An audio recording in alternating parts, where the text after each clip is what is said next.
Okay, people, welcome back to another Fwoosh Weekly. As always, I'm Robo, and oh man, this week we got some Marvel Legends, we got some DC Multiverse, we got some Super 7 ThunderCats, 4 Horsemen, MAFEX, couple other things, but the one that catches me off guard is that there's 2 action figure Kickstarters based on the Bible. I mean, we've known about those for several weeks, but for both of them to kick off at nearly the exact same time, it's weird, but it gives options, you know? It depends on what you prefer with your biblical characters in plastic form. I guess there's been odder coincidences here in the past few weeks, but it just keeps on rolling. To start things off, remember last week when I was talking about the redecoed 4 Horsemen Figura, Obscura, Headless Horseman being part of a retailer appreciation type wave, and I thought out loud, ooh, it'd be nice to get another Father Christmas. Within hours of the weekly going live, that's exactly what happened. The old jolly one all decked out in green. Sure would be nice to not have to ever pay taxes again. Hello? I owe how much? But no, at the time, I was assuming that the series would be all Figura Obscura, and there's not many choices there. Me picking Father Christmas was just random dumb luck. As far as that goes, though, it's the same deal as the Headless Horseman. I skipped the first go-around, but I really like the color schemes of this version, so they may get me with this one too. Then the Mythic Legion's Blue Hagnon was announced, and apparently this is a thing. It's already been released in green. Some people were wishing for blue. Here's blue. Everybody's happy. Yeah. I don't follow Mythic Legions. This just looks like a cool looking ghostly knight. And then finishing things off is Lige of the Elven Elite Guard. You don't know how many times I've tried to say Elven Elite Guard. I can say it then, but Lige of the Elven Elite Guard. Elven Elite. Unmistakably Mythic Legions. I love the gold color pop and the ability to tone back the armor bits. They're swappable pieces to give them more agility, which an elven character, that's what you kind of expect, right? Movement, unhindered by armor, I guess. I think my favorite option is the half-orc head. That just changes the look of the figure completely. I have a link in the description for all the stores that will be carrying this series. The pre-order starts March 1st. It's made to order, so it's not a blink and miss it type situation, and then they should ship out end of this year, 1st of 2024, somewhere in there. Another bit of news from the last weekly was the reveal of the McFarlane Toys DC Multiverse Build-A-Wave Donna Troy, with the promise of more Titans on the horizon. Well, we've seen that horizon, and pre-orders have started. That means there's pretty promotional pictures to go through. Donna is a bit grayer than I was expecting, and I don't know what is up with the Aquaman belt. Is it an Aquaman belt? It sure looks like an Aquaman belt, but overall she looks nice. Next up was Nightwing. Cleaner than the previous Grayson, it's more of a streamlined classic look while still retaining that McFarlane aesthetic. But why doesn't he have his weapons? Is it Nightwing without the Eskrima? Everybody chant it with me. If we don't get no stick, then we don't want no... Wait, what? No? Don't... Okay. There's also Arsenal, and the last comics I read with Roy was Red Hood and the Outlaws, so I'm used to the baseball cap look. In fact, I like it, especially the look from the card. And here, the goggles are a little over the top, but why isn't the hat color coordinated to the rest of the costume? That is very color coordinated. Is there a storyline reason for that? Is it the hat wear of somebody he felled in the past and now he's honoring their memory or something? Or is it just a hat? that he picked up, put on. Don't care if it's red or not. I really like Raven, though. Like all good costume updates, it doesn't take the past look and throw it in the trash.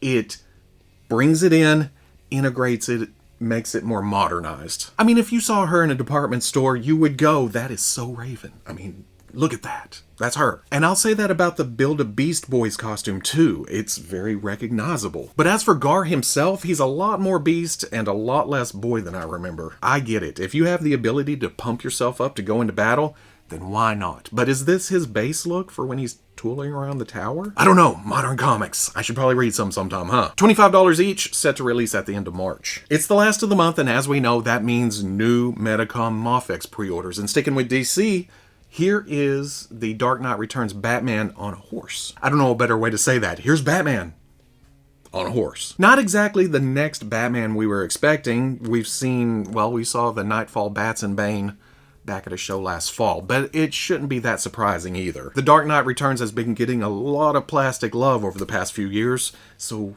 why not continue that trend? Plus, we don't know Medicom's numbers. Maybe they look at it and go, holy moly, we're selling the hell out of these Dark Knight Returns Batmans. Let's do another one. What is surprising, though, is the horse. And this isn't the kind of thing we usually see from Medicom. And yeah, it's essentially a static base, but it'll look dynamic on a shelf. If you're a stickler for details, though, this will raise some hackles. One, Batman wasn't wearing this costume when he was on the horse. He was wearing the solid black bat logo like the first MAFEX release. I'm chalking this up to Medicom wanting to give us a variation that we hadn't gotten yet, to make this more tempting to the people who do have past Batmans. I feel like if they had done just another re-release, I'm looking over there because there's my Batman. If they had done a re-release of that in this set, a lot of people would have went, well, I already have that Batman. And do I need another one? Is it worth it just for the horse? They've done the solid logo in black and battle damaged blue, and then they've done the yellow oval in blue. Here's your yellow oval in black. This Batman will sell the set more than the horse, I think. But to make it even more awkward, most of the accessories are for other releases too. There's a swappable right glove and lower torso with blood painted on from when he got stabbed by the Joker, but again, that was in the costume with the solid black bat. Does that mean the grays here match that release from how long ago was that? Year or two back? And then the downed cowl means unmasked head. This figure doesn't come with an unmasked head. You're going to have to steal that from either the battle damage Batman or the 2-pack version with Carrie Kelly or the armored Batman. Those all came with Bruce heads. The saddle seat is specifically for this release, but why are they showing the saddle seat separate? Does it come off? And if it does, why? And then finally, there's a Batarang, and you can use that anywhere your heart desires. Any Batmans. I know I've muddied the waters, I've made things confusing. Basically, Medicom expects you to own all the versions of the Dark Knight Returns Batman in order to utilize all the accessories that have come with those Batmans. Or they count on someone like me who doesn't care. They just want a kick-ass looking Batman on a nice looking horse. Because really, I'm not that big a Dark Knight Returns fan. I'm just listing this all out to be thorough, because that's what I do. Or that's what I should do. It's either that or I make stuff up. And you never know, do you? Where was I? Oh, the other MAFEX offering is the Terminator 2 Endoskeleton. Not a lot to say here. A neat addition if you've been picking up the Terminator figures. And it's all shiny and skeleton-y. Yeah. I feel like I should say more after going on and on about the Batman, but that's all I got. Look at the pictures. Yeah. Yeah, T2. That's great looking. Yep. $120 for the Batman set, $105 for the Endoskeleton. Release date scheduled for February of 2024. Mezco wrapped up their 3 weeks of Toys Fair with 2 1/12 collective reveals. There's the Shadow, and I say this whenever the mood's right, and it definitely applies here. Some designs are just meant for Mezcofication, and the Shadow is a perfect example of this. Don't get me wrong, it can definitely be done in the full-on traditional plastic format, but it just sings in the Mezco soft goods. And I realize we're only looking at part of his face, part of his hat, forearm, gun, but I'm picturing it in my head, and yeah. It's looking pretty sweet. The other reveal is Wolverine in his X-Men 275 training uniform, or at least Mezco's interpretation of that. This seems to be a popular look these days, what with Hasbro just releasing their Marvel Legends version of this costume. Am I missing something? What? 60 years? Well, yeah, maybe that's it. And I'm always down for more Wolverines. This is very, very cool, but I'd like to see them take a swing at some 1/12 Collective female X-Men, because that display is looking awful sausagey. What was I saying about Super 7 just last week? They get as deep as they usually do, and I have no idea what I'm looking at, even when it's ThunderCats. Now, I'm better versed with the main characters and the villains and the mutants with this franchise, but whew, this wave, I'm looking at it like, did I even watch this cartoon? I cannot tell you much at all about Hachiman, Alluro, and Captain Shiner, other than they're pretty neat designs. And Hachiman being a human, that completely throws me, because I don't remember a human in the show at all. And this is where you comment a very obvious human in the show, and I'll go, oh, yeah, dang it, I forgot about that one. Alluro, he charges tolls to go over the bridge from the cat's lair to a certain region of the planet. That's what he does. And if you don't pay his toll, he's gonna do some occult stuff to you, because that's what it is. And then there's Captain Shiner, who, on first glance, I thought, did they name him Captain Shiner because the monocle makes it look like he has a black eye? But going beyond the obvious, I'm picturing him as a ruthless tactician who knows what he's doing, because he even wrapped the Eye of Thundera so it wouldn't spy on him in his plans to take down the ThunderCats. Or he doesn't want him to see his bedroom handcuff antics or something. Easy. He only likes to watch with his arms crossed, just... But then there's Wily Kit, and I obviously know who Wily Kit is. I've been seeing excitement for the deeper dives, but finishing out the main cast, or at least getting closer to finishing out the main cast, I think that's what a lot of people are shooting for. And yes, it does make sense for Wily Kit to headline one wave, and then I'm sure Wily Cat will be along in another, because it keeps things going, business-wise. You know, oh, here's this, you might as well throw in this and this and this, right? I was lucky enough to be at the San Diego Comic-Con where they offered the Kitten exclusive, so I have those, but looking at this new render, I think this is better. I may be in. And plus I have the main cast so far, I might as well upgrade. Holy moly, when was that? That was some years ago, wasn't it? $55 a pop, scheduled for winter of 2023. Like I talked about at the first, there were 2 Bible Kickstarters that started this week, and we'll talk about Biblical Adventures first. There is a lot to go through, so to make things easier, here's a video. I mean, he explains it himself. Hi everyone, and thank you for your interest in Biblical Adventures, a fully detailed and educational line of action figures based on well-known characters from the Bible. I have taken inspiration from artwork, both old and new, to help shape the look of this unique toy line. These 6-inch figures have a full range of articulation and come with lightweight fabric robes, allowing for a tremendous variety of poses. You will find many unique character-specific accessories bundled within the Bible-esque packaging, along with each biography written in English, Spanish, and Hebrew. My current plan is to have 26 different figures available if we fully fund, with the ability to go further by developing female and Goliath body types. I like a lot of the designs here, especially the warrior types, the angels, the demons, and there's good-looking props, but I have to say the soft goods fall a little flat. But like I said, there's a lot to go through here. You scroll the campaign, you're liable to run into something you like. The link is in the description. The second Bible-based Kickstarter is Almighty Legends, and again, there's a video package.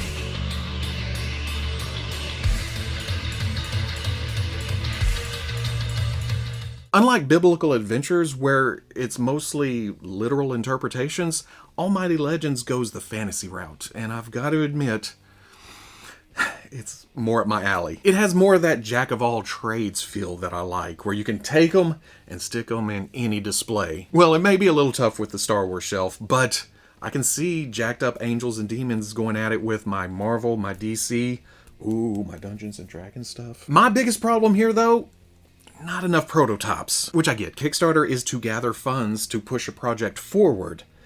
But I'd just like to see more plastic and less paper. Again, if you're interested, down below. Jumping to Hasbro, this week we saw 2 more Indiana Jones Adventure Series reveals, and I'm really liking what I'm seeing. I'm excited about getting Indiana Jones on the shelf, but this is about 10 figures that they've shown, while I haven't held a damn one in my hands yet. Come on, Wave 1, release, and we can then worry about the rest. This go around, they revealed Maproom Indy from Raiders and then Kazim from Last Crusade, both of which are Target exclusives. And the more I've thought about this, the more, some of you are gonna hate to hear this, the more it makes sense. Like we've talked about before, the majority of figures here is just dudes in suits.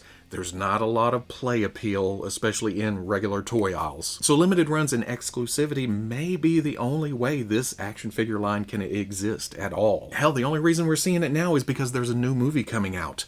After that, I'm thinking Hasbro's just making hay while the sun shines. Getting it out there for everybody who wants it. And then I really don't know how long this will last. And that kind of explains why they're all hot and heavy to throw all these figures out real quick, get them to market, and then who knows from there. I still don't understand why there's no pre-orders though. They say to just wait for the release and buy them.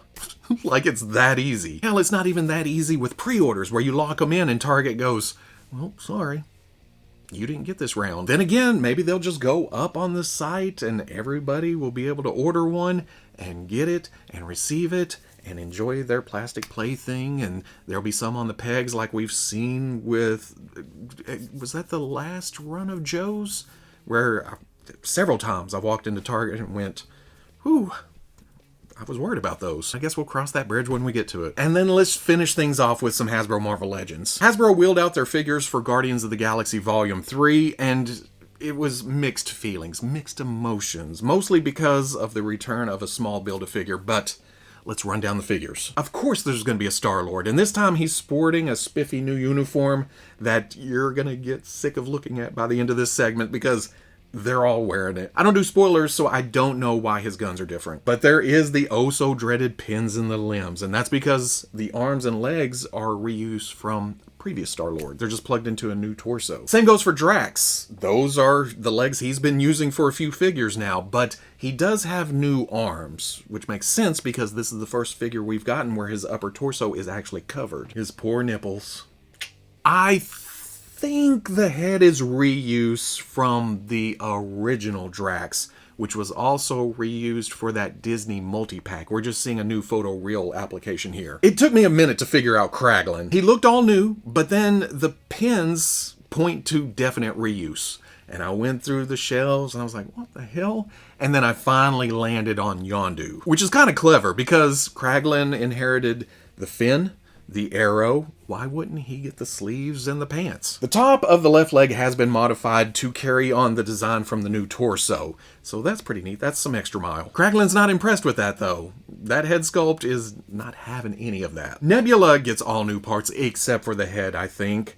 And that new arm is looking fantastic, and I like the flame sword attachment thing. Again, new photoreal, and in the close-up, the eyes are very impressive. Is that another spoilery type thing? Because in the trailer, they make sure to point out her eyes, and then she comments on that.